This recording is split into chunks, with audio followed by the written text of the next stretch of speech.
Man, welcome back to another video, man. In today's vid, we're gonna be reacting to the train stabbing caught on camera, man. This is crazy, man.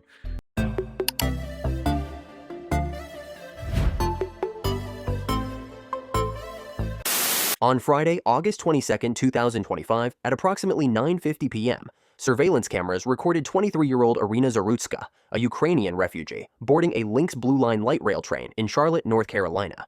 She sat quietly, headphones in, looking at her phone. Also on board was 34-year-old DeCarlos Brown Jr., a man already known to local police. His criminal history included armed robbery, felony larceny, and other violent charges. On this night, he had no fixed address and was moving around the city. For several minutes, the train appeared calm. Then, at about 9:50 p.m., Brown suddenly attacked Zarutska with a knife. Other passengers fled to the far end of the car, shouting for help and calling 911.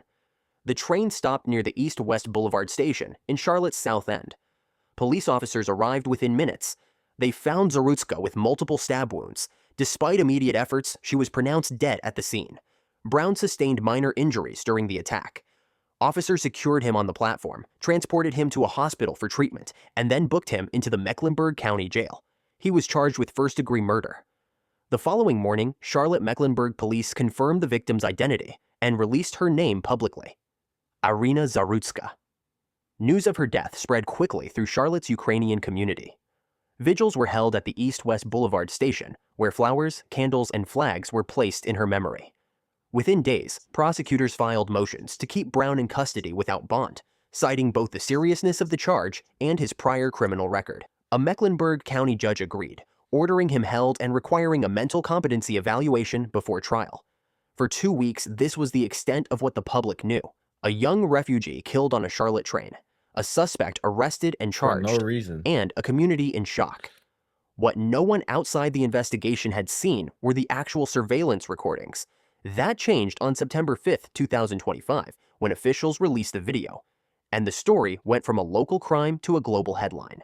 On September 5th, 2025, 2 weeks after the fatal stabbing, the Charlotte Area Transit System, CATS, publicly released surveillance footage from the train where the attack occurred. The video, which contains no audio, shows Iryna Zarutska boarding at 9:46 p.m. and sitting with her headphones on. DeCarlos Brown Jr. is seen seated nearby. For several minutes, the footage appears routine. At approximately 9:50 p.m., Brown suddenly moves towards Zarutska.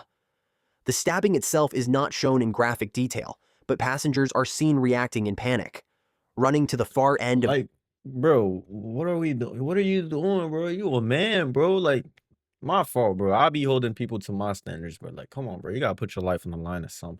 Like, if I see some lame ass nigga just did that, bro, I'm going off on you, bro. Like, no cap. And this guy should have never been freed in the first place with his whole history of doing criminal activities. Like, bro, the car, pounding on the doors, like he and literally running turned to the his back right there, bro. Oh my god, chat. Right there. I would just boom. Boom. I would have killed them. God forgive me. I would have sent them, bro. Someone would have had to come get me off him, bro. That was an innocent girl, bro. She did nothing wrong to you. I'm telling you, I would have went off, bro. Like, as a man, bro, we gotta start stepping up, bro. We can't just let someone kill an innocent girl in front of us, and then he turns his back on you, and you're just standing there, and you look like you could fight. You look like a grown man that got some weight on him, and you ain't do nothing, bro. I can't live with myself, bro. Far end of the car, You gonna pounding walk on the away? doors and attempting to call for help. The release Like, of the bro, video you generated immediate national and international attention. News outlets across the United States, Europe, and Ukraine carried the footage, emphasizing the fact that Zarutska was a refugee who had fled the war in Ukraine. On social media platforms including TikTok, Twitter, and YouTube, clips of the surveillance footage spread Like, rapidly, there's so gaining many millions of grown men views within around, bro. hours. Hashtags linked to her name trended worldwide. Many commenters expressed outrage that a young refugee who survived war could be killed on public transit in the U.S. Public scrutiny focused heavily on Brown's criminal history. Like, look at this. Why was this man out in the first place, bro? Records confirmed that he had prior convictions for armed robbery, felony larceny, and other offenses. Critics questioned why someone with this background was free to ride public transit without supervision. In Charlotte, the Ukrainian community organized additional vigils following the video release. Mourners gathered again at the East-West Boulevard station, He's mentally placing not flowers there. and Ukrainian flags at the site of the attack. The release of the footage shifted the case from a local crime story into a global debate about public safety, repeat offenders, and protections for vulnerable communities. After his arrest on August 22, 2025, DeCarlos Brown Jr. was charged with first-degree murder in the death of Iryna Zarutska. In his first court appearance, prosecutors emphasized Brown's lengthy criminal history, which included prior convictions for armed robbery, felony larceny, and violent offenses. They argued he should remain in custody without bond. A judge agreed, ordering him held without bond and requiring a mental competency evaluation to determine if he could stand trial. Court documents confirmed that Brown had cycled through the criminal justice system multiple times over the past decade. His background sparked public debate about how repeat offenders are monitored and why he was not Like, already what? Oh my god. I'm sorry, bro, but like, if me and my boys, us three sitting right here, bro, we're not just gonna let this man turn his back on us and we just sitting there. Oh, I guess when is the next time coming, guys? Like, bro, we're men, bro. Like us three, just get on him. I don't care if you have a knife. I don't care. Just in long-term custody. Following the release of the surveillance video on September 5th, officials faced increased pressure. The Mecklenburg County District Attorney's Office stated that Brown would be prosecuted to the fullest extent of the law. The DA also acknowledged broader concerns about the handling and the thing is too, I feel like if someone had beat him up, like critically, he would have been in jail for beating him up. Like that's the other thing I hate about the law, bro. Like it don't make sense, bro. Cause I know if I was there and I beat this guy up, I would have probably been facing some charges on me, like for beating him up.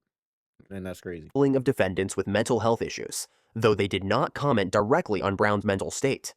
The mayor of Charlotte issued a public statement after the video's release, expressing condolences to Zarutska's family and promising to review transit security.